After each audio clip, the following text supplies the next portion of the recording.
Hi everyone, it's Natalie here. So today is day 2 of Kwanzaa, and the prompt for today is to look at the principle of KUJICHAGULIA, which is self-determination. So these are the 7 prompts for the principle of KUJICHAGULIA. So the deck is the Tarot of the Moors by Gina G. Thies. And I really love this deck. It's by Schiffer. It's published by Schiffer. And yeah, Gina G. Thies is a really remarkable person. Yeah, it's just such a cool deck. So I decided I wanted to hear this deck's voice today. It has a way of being really honest and straightforward, but it also seems to read what you see is what you get, and sometimes the answer is so obvious that it's really hard to miss it unless you do what I do, which is to overanalyze it, which this deck points to for me as well. So I really love its voice for being really straightforward and honest as it reads. And the deck itself I could talk about for a long time because Gina Thies goes through, all of the contributions that came from a group of people from North Africa known as the Moors. They contributed massively to our entire Western culture and generally are written completely out of it. Which I guess, given what we know now, is not surprising. And yet it is. It's still utterly shocking. So yeah, I mean, I could talk about this one all day. It's taught me a lot this year. Let's put it that way. So the first card, the first prompt is the most prominent history I carry within me. So we're looking at self-determination. And this one came out as the 8 of Swords. And again, so obvious, so true, no flattery, no bullshit, just like that is where you have been. And it's the truth. There's so many ways that has been the case of just literally feeling, hand-tied, tongue-tied, uncertain of what I'm seeing, uncertain of whether, is it me? Is it the conditions? Is it, just not being able to take a move one way or the other, even though it might have been very possible to do so. Really just spending time, and yet this guy, the person, the individual depicted in this particular version, and, Gina Thies uses, a lot of the, a lot from both RWS and from Thoth. So, when you go through her guidebook, you will see references to both and that fit within both paradigms. She does seem to follow structurally more the RWS structure.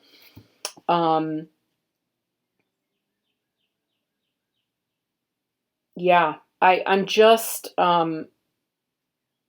bowled over by this. Anyway, this particular individual is not blindfolded. They can see clearly. They're just not able or willing to move because I feel like it's taking in more information.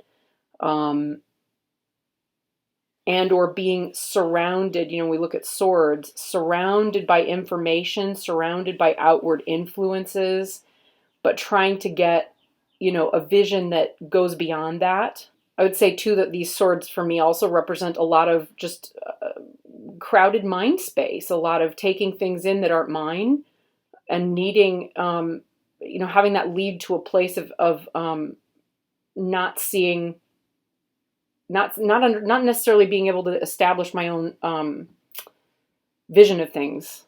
And I feel like I'm just coming out of that. I mean, this person looks very centered despite sort of that position. Their hands are not literally tied. They're behind the back.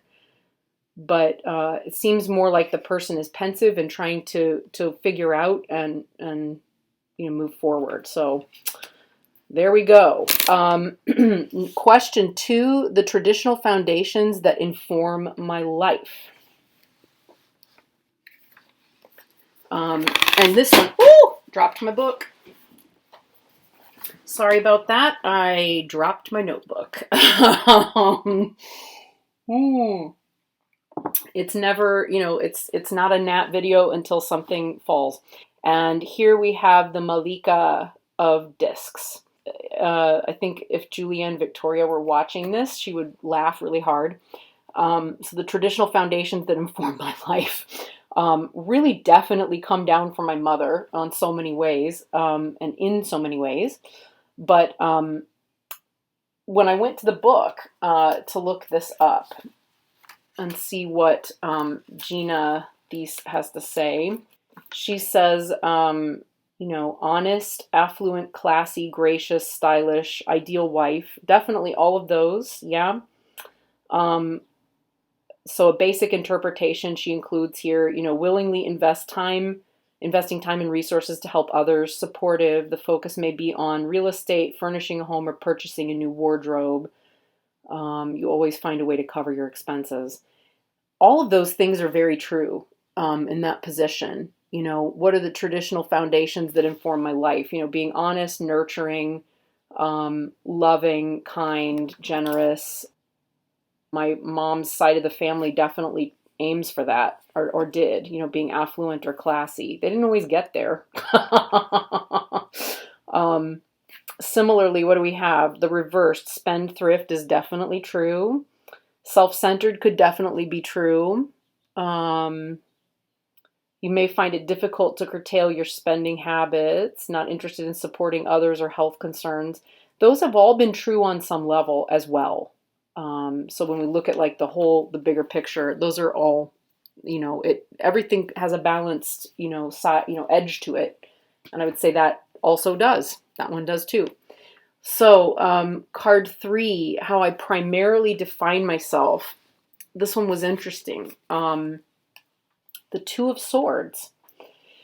So just like I thought, 2 of Swords, what? Initially. And then, as I sat and looked at her and looked at this particular interpretation, there is stillness, peaceful, calm, turning inward. The swords, which could be weapons, have been put down. The mind has also been put down. Intuition is something that comes to the fore. And the person is not trusting necessarily what is, happening on the outside so much as they are willing to accept whatever is going on in the inside. That there's a neutrality to this, a peacefulness to this. All of these things are pretty well reflected in the book as well. And that's very true. That's, I would say that as I primarily define myself, I'm someone who wants to sit quietly and peacefully. I don't want to be biased by what I see or don't understand.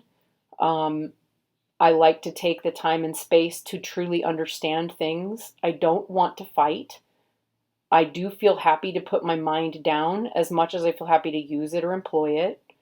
So, I put it down, but it's not absent. It's not thrown away. Yeah. There's stillness, there's the ability there's responsiveness to, inner or outer. At any point, this person could take the blindfold off and look, or just as happily sit with it on. There's a voluntary quality there, that I like, that's missing from a traditional, RWS interpretation of this card. So yeah, I mean, when I looked at that, I felt really, I could absolutely see myself in that. And it is very close to the way I define myself. Absolutely. Yeah. And that's the place from which I like to create things in my life as well. Um, yeah. So there is the third position. And then we get to 4. So position 4 is my inner authentic name. This one surprised me again. A lot of them did. But here we have the Malika of Swords. And of all of the things that I expected to find, that was probably one of the last. I don't always have a good, a good impression of the Queen of Swords, in truth. So of course, this is why the book exists. Yeah, what do we see here? Rational, astuteness, honesty, self-command, and calm. Those are all absolutely part of how part of my own inner authentic name. That's absolutely part of it. Interestingly, so names in Buddhism are kind of like a koan. My Korean Buddhist name, which is the only one I use, it's the only Buddhist name I have. What am I saying? I don't have a Tibetan name. That name is Jongyu. And Jongyu means, depending on who translates it, it means either concentration and being, or it means the essence of being, which is beautiful and arrives as a result of a still mind, someone that's in command of their mind. And so that also rang true. Gina also writes, upright as her interpretation, the Queen is well adjusted when it comes to making rational decisions. She believes in justice for all. This is absolutely the truth. Her standards are high and her integrity is unshakable. She's not easily swayed and must be convinced. Those are all true.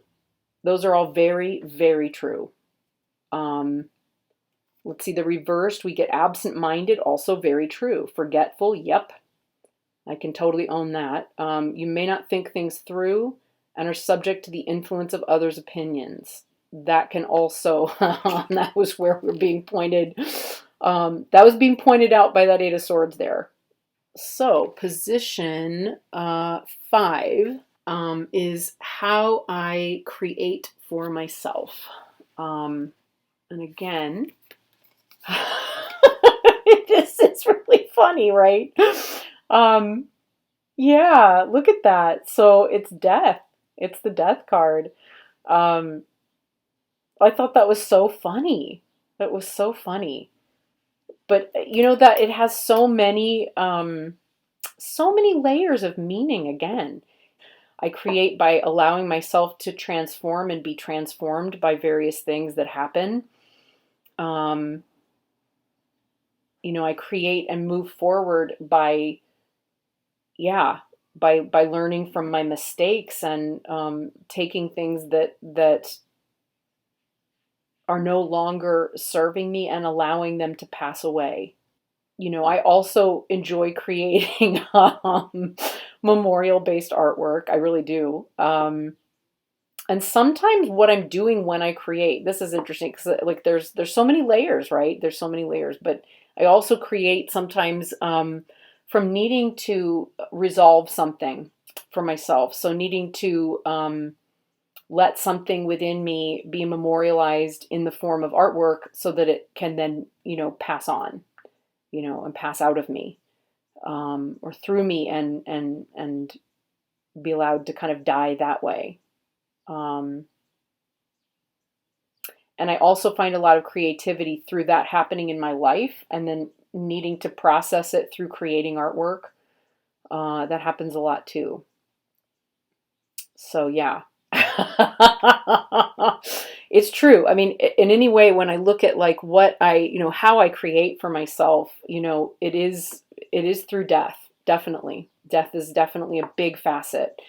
Next position is how I speak for myself. Yet another fascinating observation by the Tarot of the Moors. So another card no one ever wants to come up in their reading. I've gotten all 3 in the last 2 days, interestingly. Oh, I haven't had 5 of Cups yet. That'll probably come up tomorrow. But, this is a fascinating one, right? 10 of Swords. I thought, wow, what 10 of Swords? I speak for myself with the 10 of Swords? What? So, of course, I went to the book to see what she has to say. And, I read it. I took it in. I thought, okay, well, all right. I wasn't seeing it. Then I took all my photos because I'm going to do, a post on Instagram.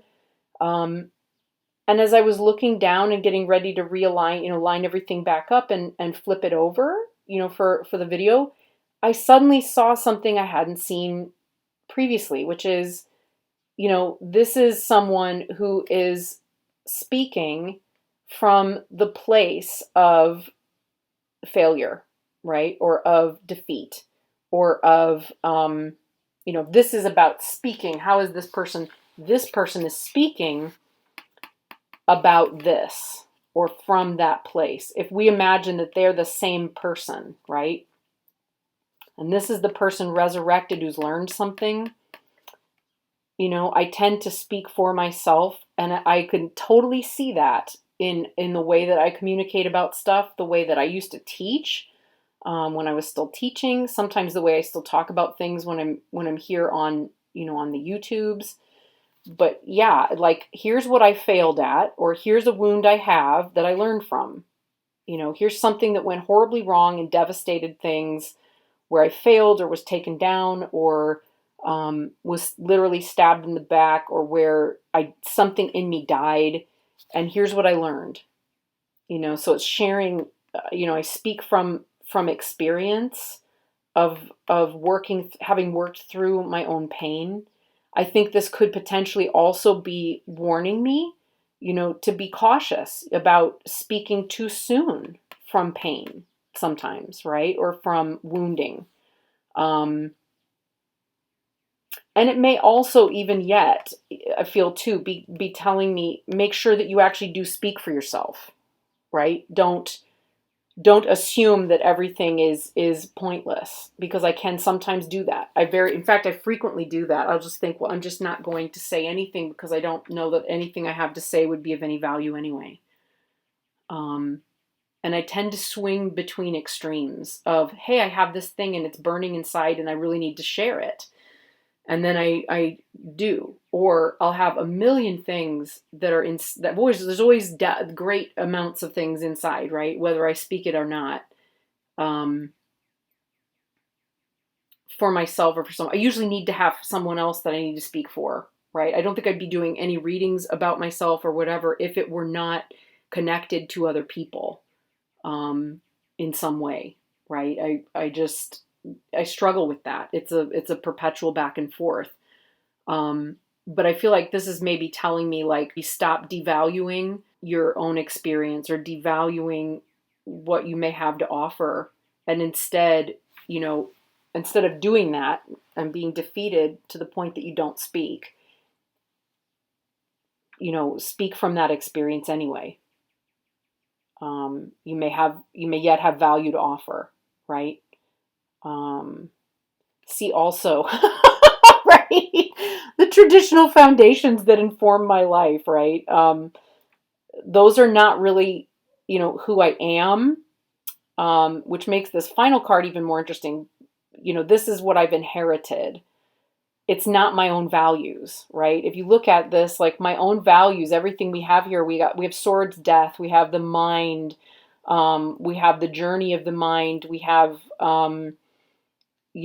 death and the depth of that, playing out here in my self-determination, but we don't have a lot of this, right?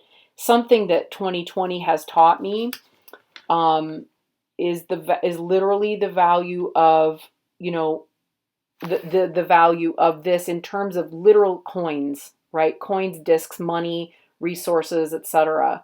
And wanting to do a better job of managing my own resources, managing what I do with them, etc.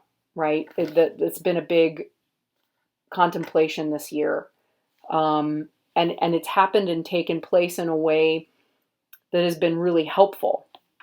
So this won't maybe be too surprising. So the final card came out as the Princess of Discs, right?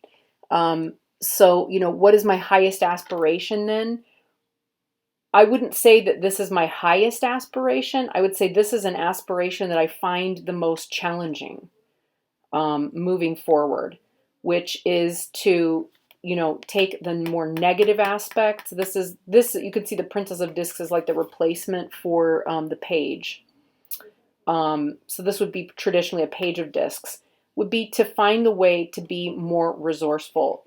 This card suggests a person who is self-reliant and down to earth. New venture and new possibilities lie ahead. You may be fascinated with how things work or how people behave, a perpetual student. So finding the way, to do that, but to do it, to be down to earth, I think too, in terms of resources, right?